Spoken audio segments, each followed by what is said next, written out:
En 1963, la simple rénovation d'une maison à Derinkuyu a donné lieu à une découverte extraordinaire. La démolition d'un mur révèle un passage qui mène à une ville souterraine vieille de plusieurs milliers d'années et qui s'enfonce sur 85 mètres. J'y suis allé plusieurs fois. Cet endroit est incroyable. Il s'enfonce sur 13 étages, doté de puits d'aération et 15 000 petits conduits qui oxygènent les pièces les plus en profondeur. Étonnamment, cette construction pouvait loger 20 000 hommes, femmes et enfants. On y a même trouvé des lieux de culte, des entrepôts, des pressoirs et des étables. Même de nos jours, avec du matériel moderne, il s'agirait d'une entreprise titanesque. Pour l'époque, c'était un projet extraordinaire.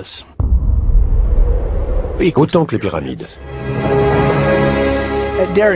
À Derinkuyu, à cause de la tendreté de la pierre, il fallait faire très attention à construire des piliers suffisamment solides pour soutenir les étages du dessus et éviter les effondrements. Curieusement, il n'y a eu aucune catastrophe de ce genre. Par conséquent, ce peuple devait être très intelligent et connaître son matériau. Cet ouvrage date quand même de la haute antiquité. C'est déroutant. Peut-être qu'il a été construit avec l'aide d'autres civilisations.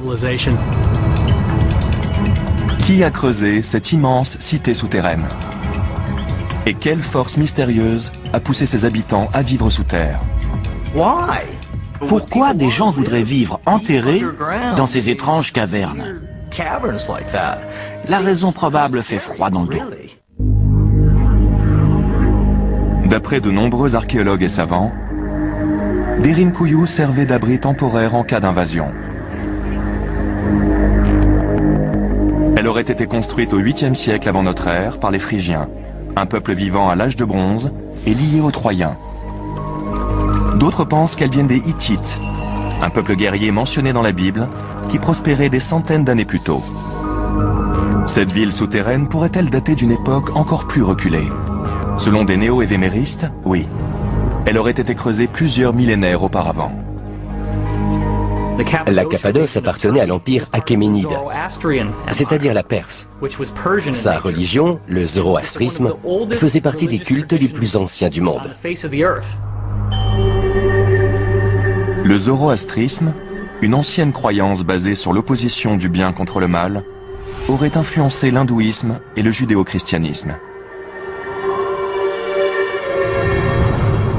Antérieur au VIe siècle avant notre ère, son dieu principal est un dieu créateur appelé Ahura Mazda. Dans le 2e chapitre du texte sacré de cette religion, le Vendidad, Ahura Mazda sauve l'humanité d'une catastrophe climatique mondiale, comme Noé dans l'Ancien Testament. Ahura Mazda, le Père Céleste, a ordonné au grand prophète Yima de construire un abri souterrain semblable à celui de Derinkuyu.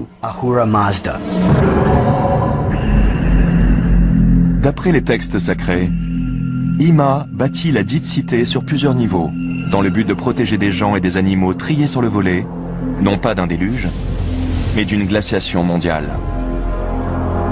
Le Vendidad parle d'hivers dévastateurs.